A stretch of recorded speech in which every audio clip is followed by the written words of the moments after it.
Authors Over 50, Writing in Life's Sweetest Third. Authors Over 50's weekly podcast celebrates writers and their journeys to publication. Writing after 50 is a whole story on its own, so let's skip to life's sweetest third and talk with authors about their journey from pen to publish. Welcome. I'm Julia Daly, your host, and I invite you to listen to interviews with writers who've achieved their goal of publishing a book just later in life. We've seen award lists for under 30 or under 40, but I've yet to see lists for those who've achieved a significant milestone of their own, launching a new career and publishing their first book after the age of 50. We will hear about these authors' inspirations, struggles, strategies, and the smell of that first book. These writers' journeys inspire me because I'm one of them. My guest today has led a life full of words, adventure, and love. As a researcher and writer for National Geographic, and later as a humanitarian journalist, her work and travels took her throughout Europe, Africa, and the Middle East to fascinating places to help people facing disaster, famine, and war. She worked for the International Red Cross and Red Crescent for more than 2 decades and now coaches worldwide. At 58, she received a publishing deal for her award-winning The Shores of Our Souls after a lifetime of published short fiction, essays, and unpublished novels. 1,000 Flying Things, her standalone sequel, combines some of the stories she collected as she traveled with her own story in a gripping novel. The plot is fiction, but the love is true, she says. Welcome to Authors Over 50, Kathryn Brown Ramsperger. Julia, thank you so much for that beautiful introduction. Thank you for having me, and it's wonderful to see you again. I'm excited to be here. Thank you, Kathy, for being with us. And as you know, our opening question on Authors Over 50 is always, what took you so long to write your first book? So mine has a twist. I was writing all along. I published my first short story in a literary journal at 16. And I won my college award for my thesis, which was a Southern Gothic. We wouldn't have called it new adult back then, but that's what it was. And it never got published. And I had no problems after graduation, even though my emphasis was in creative writing, to get my articles published. And I got the National Geographic job right away, and life just took over. So I've had lots and lots of articles and short stories and essays and even poems published. But my first love was always the novel. I think it can speak truth in the way the other forms can't. And it just took me a few decades to find a publisher. But now I've made it. I've got my 2 novels. They're really receiving a lot of praise, and I couldn't be happier. And I think things happen when they're supposed to. They absolutely do. But Kathy, not many people have on their resume that they wrote for National Geographic. Please share some of your experiences in that arena. So it's a little bit more boring than you would expect. My Red Cross and Red Crescent work is not boring, but it was my first job. And I started out a very lowly researcher, and I don't think I had the gratitude that I needed going through all those files they were all being transferred to computer, and I got to write captions for every single one of them. I got to meet famous photographers. I got to meet people like Jacques Cousteau. So that was my first job. And then I went on to a larger research job. And I tested for, 200 of us tested for their children's magazine, which was then World. And I was one of 6 chosen. And then I wrote for their special publications. So I was always taking the photos because I'm an adequate photographer, but it's not my focus. I was always taking those photographs and turning them into story. And that was my job. And back then we had to write to the pica. We got these blue sheets of paper and they had columns. And if you went over one pica, you'd have to start, well, you wouldn't have to start over, but you'd have to delete it. It was very much a man's world in the educational and the print publishing of magazines back then.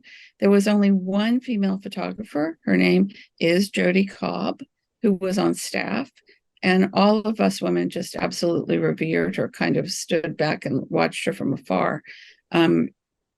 But I'm very proud I made my way through that. I have an ad over on my wall, but I'm not going to turn this around to show you that I researched. It was the first National Geographic print ad. It appeared in the New York Times full page bleed, and it was about a hologram, but they called it a laser illustration.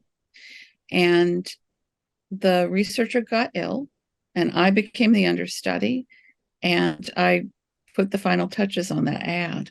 So I'll never forget that one. I also did a lot of research on Coco the gorilla and her kitten Ball.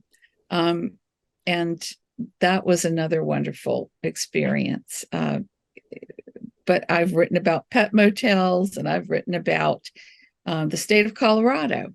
It's never been boring. It was a wonderful time. And you mentioned working around the world for the Red Cross. What is a humanitarian journalist? That's a really good question. It is something that my European colleagues call themselves. I went and said I'm a reporter. I just record people's stories. And they said, well, so you're a journalist. And I said, well, that's not what the Americans would call me. They would call me a reporter. But I've taken it on because I think that my job was witnessing what was going on on the ground. I covered everything from the first Iraq War to Bosnia, to Somalia, to Ethiopia, to Rwanda, and to take it, whether I was doing the reporting or whether a person, I eventually had staff, whether they were bringing me back their reports, to make it heart-centered, to make the person on the page live. And there were so many stories I couldn't tell. And the Red Cross owned all my work, but I had reams of notebooks of stories people had told me. And so I wanted to make that into a composite and make them live on the page in a more realistic way and in a fuller way. Because you, again, with those picas, you only had so much, 5 minutes to tell a story of an event. And you see the lines of immigrants or food banks or whatever it may be, but you don't get to know each individual person in that line. That's what I wanted to do. Okay, I'm just fascinated by your career, but back to your publishing journey. How did you move? It's all there. How did you move into fiction from that previous writing career? I was always writing novels. It was sort of my fun game. I don't have problems writing. I think it might be a talent, but it also might be that all those journalism years taught me how to write on command. And if I got an idea, I would just start writing it and it would turn into a book every single time. Some of them are complete and some of them aren't. So I always had it in the back of my mind that at the end of my Red Cross journey, which I thought would actually just keep going and going, motherhood kind of changed that for me. It was really difficult to be in a war zone when you had a baby. So I I just started writing one day after 9/11. I had known people, I had known Arabs, I had known Muslims, both personally as friends. I'd worked alongside them in the field, and I wanted to tell a true story, a realistic story. And right after 9/11, there was so much fear in the country, and I wanted it not to be ground zero. I wanted it to be ground one, with one story, and it to echo and reverberate from there. So that's what I did for The Shores of Our Souls. And I thought of an image one day, and it was a couple meeting under a disco ball in a room full of smoke and mirrors. And I thought, oh, every little facet on that disco ball is a perspective that they're going to explore together. And their names are Diana and Kasim, and they're in both my novels. And they fall in love. They don't want to fall in love necessarily. It's almost by accident. And nobody really approves. So they have to combat that in the first book. Well, once you finished this book, how did you proceed? Did you search for an agent, decide to choose a hybrid, a small press, or did you self-publish? So I am a fan of all of them. I just want to put that on the record, because I have almost signed with 2 hybrid presses, and I've almost self-published, because if you start publishing in your 50s, you want to publish. So every time I was about to self-publish, I'd meet another adventurer along the yellow brick road to publishing, and they would say, please, I would love to represent your book. And that happened with Shores, and it happened again with 1,000 Flying Things. And the road to that was incredibly long, though. And one thing for debut authors I would recommend, because it gave me the ends, the doors opening. I still had a long journey after that, but it would be to pitch live. There's so many conferences, so many workshops. Not all of them are live. Not all of them have to be live, I should say. And if you meet somebody and start a conversation, they're going to remember you if you send them a query. So that's what happened to me. I also had a really dear friend that I met in a New York pitch conference named Saborna Rachowski. And she is an amazing author. And she got a New York agent. And she said, I've met this wonderful agent that was it has to be my second choice because they're small. Would you like to pitch her? And it was kismet. It just worked. Yeah. That's really wonderful when that works out like that. Yes. It was a long road, because I wrote both of these books between 2001 and 2003. So it was a very long road of pitching and pitching. But if you never give up, it's going to happen. I believe that too. I guess writing and staying on task and being able to accomplish your goals is not difficult for you, since you wrote for so many years and have that in your backpack of tools. But what do you think is the most challenging part of your artistic process? That's an easy answer. I am a really good proofer, but the more I proof, the more I dislike it, because that little voice kicks in. What if you miss something? The closer you get to final galley, especially. And it's all, I worked for National Geographic, so it had to be perfect or we heard about it.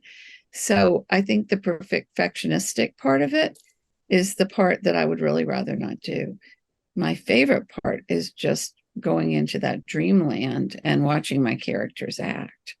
And I don't mind editing at all, because I'm finding those gems that I wouldn't have in the first draft. Oh, this is what they really meant to say, or this is how this should be worded and phrased. So I enjoy editing, but proofing, oh, it's good to have a team.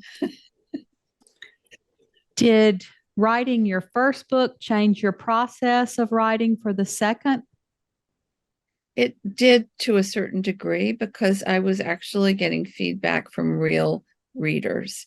I'd always had critique readers, sensitivity readers, because of the topics I'm doing, and beta readers. But once you put it out there and you start to get real, I'm really very lucky. I haven't had any negative feedback. There are a couple people that said I'm not going to review this, and I guess people could expect that to be negative, but I don't. It's not their cup of tea. But the higher starred reviews, I always listen to and put that in the ending of my second book. If I tell you what I listened to, I'd be giving away the ending. But I think that they're much happier with the second book as a result.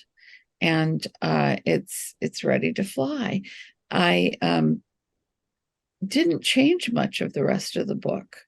I cut down on the opening, and I changed the ending probably 7 times, because I was trying to get that sweet spot of readership.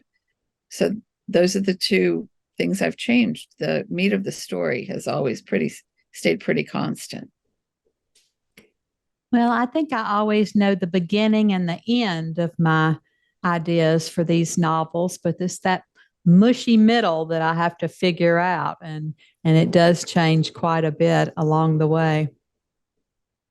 I totally agree. This is the way I write, though. I write a first draft really fast, and then I go back and I fiddle with the beginning, and then I write the middle. The midpoint, I call it mirror point, and where something changes that makes the character see herself or himself differently, or that there's a big challenge that they have to face. And I find it easier to write that way, because I'm writing toward a middle and not an end.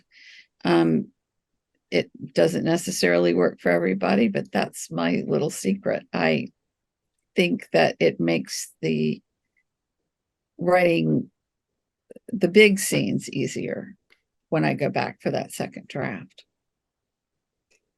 And I think editors have put so much pressure on writers to get those first couple of pages so perfect that, it intimidates us. And we think we have to have a huge car crash or a death or something on the front page to grab the reader from the beginning. I totally agree. So I love Victorian literature, and I love historical books. And I am about to review Return to Valletta by Eric Smith, and just finished it on the car ride home from a launch party. And it has a very gradual beginning, a very gradual denouement at the end, and I just loved it. My first book was more like that. My second book, because of a workshop I took with the literary agent, is much more fast-paced, and we get into the drama right away. And I know I'll use those scenes someplace eventually.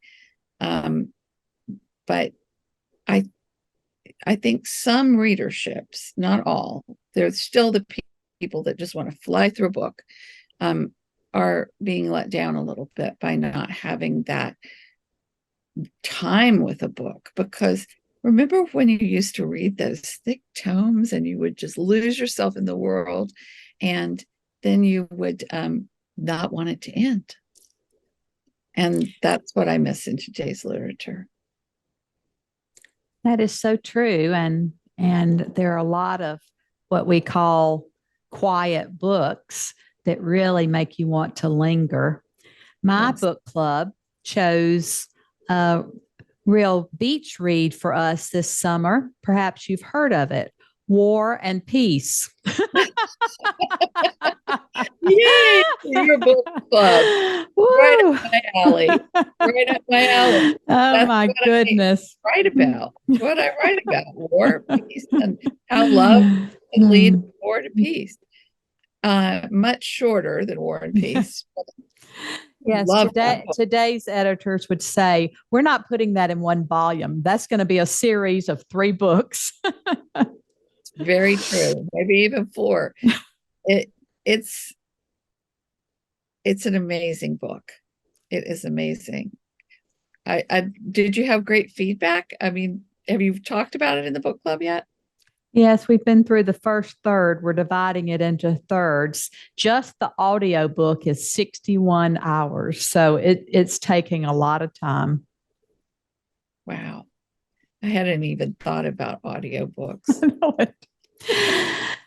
Well, Kathy, I want you to tell us a little bit about the passages you've brought to share today and then read from your book so we can hear your tone and voice. Thank you, Julia. It's just such an honor to read this with you.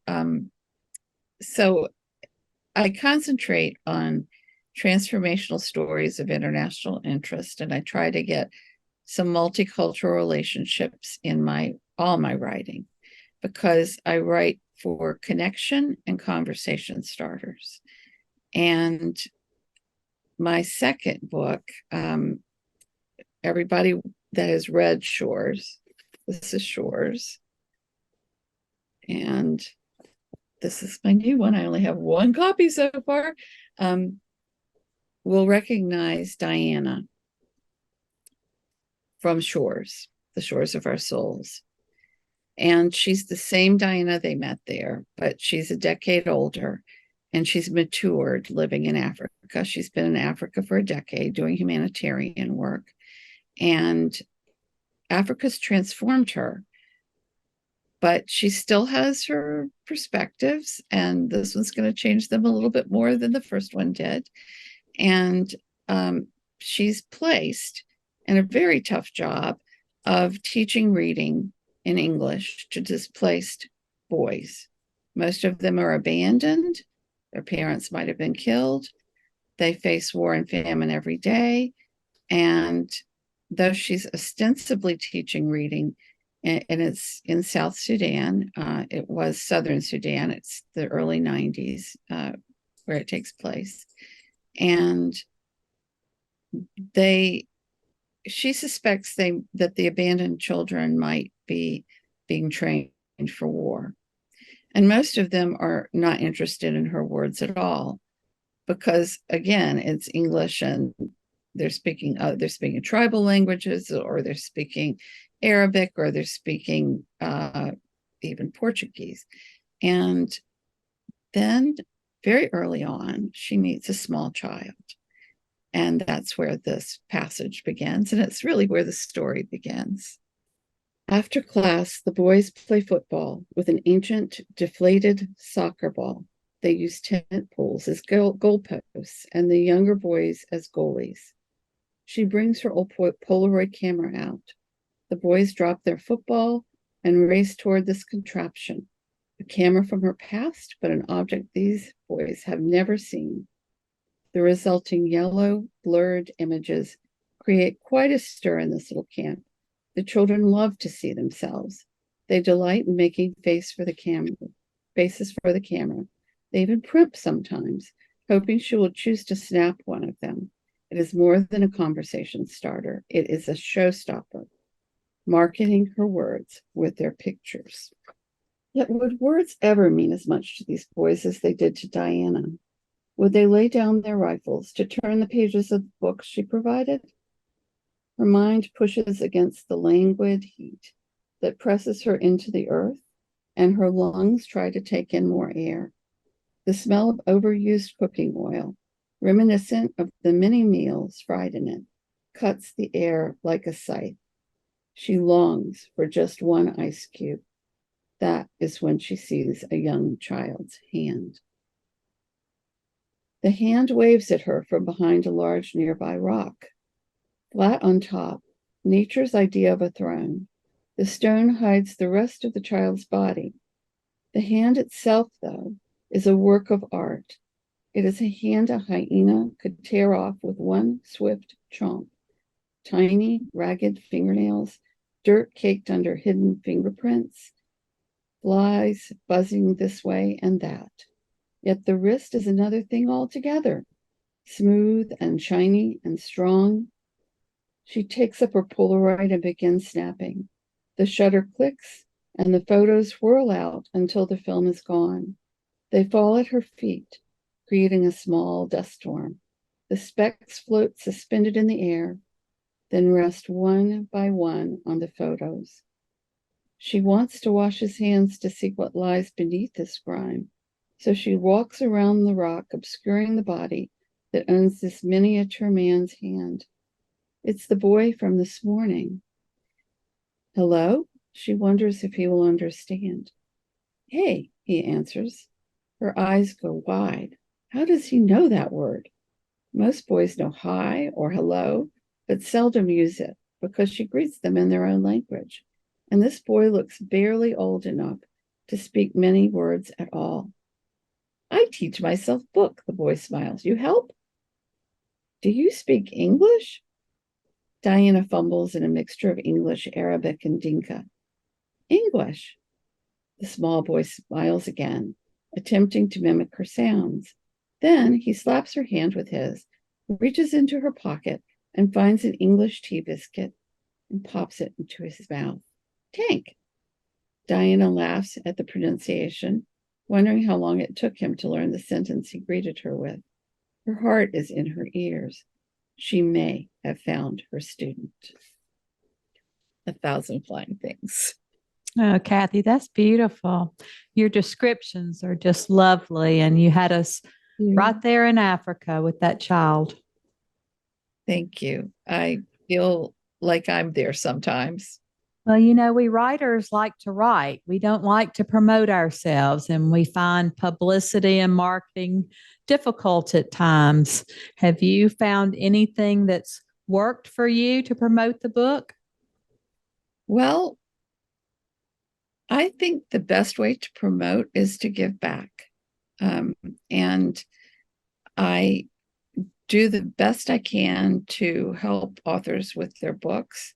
And it's one reason I diverted from life coaching to book coaching. I don't take many books a year, but I think that has gotten the word out in the writing community. And I also have a podcast, just like you, called Story Hour. It's much smaller than yours. But I started it at the beginning of the pandemic. And it's just such a great joy to me to help other writers get the word out. And often they help me get my word out.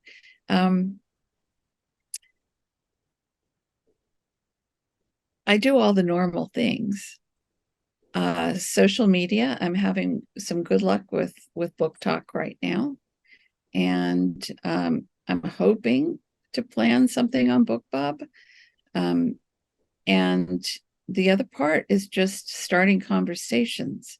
I love going to book clubs. I haven't been to enough book clubs yet, and I'm really hoping that happens now that we're all out and about. So it's pretty pro forma, but I think much of the public doesn't know how much time we writers put into marketing. It's as much or more so than writing a book.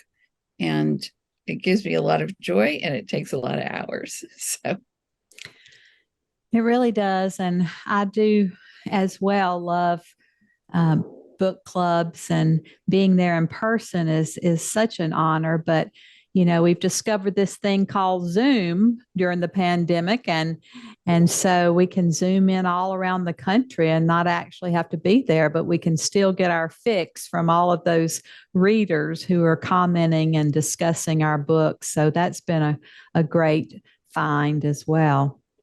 It's the best of both worlds, actually, because I went up to New Jersey. The second book came out June 27th. My husband and I went up for kind of a dual trip. And definitely one of the events was a focus on this book. And it was a wonderful trip and it was so much fun. And then you have to hit the ground running in work. And I find, especially because I'm over 50, that to turn this on and reach readers, reach other writers is just like a miracle. I wish we'd had it when I was, 15. It's such a wonderful tool. And we've had a lot of discoveries of people, wonderful interviewers like you.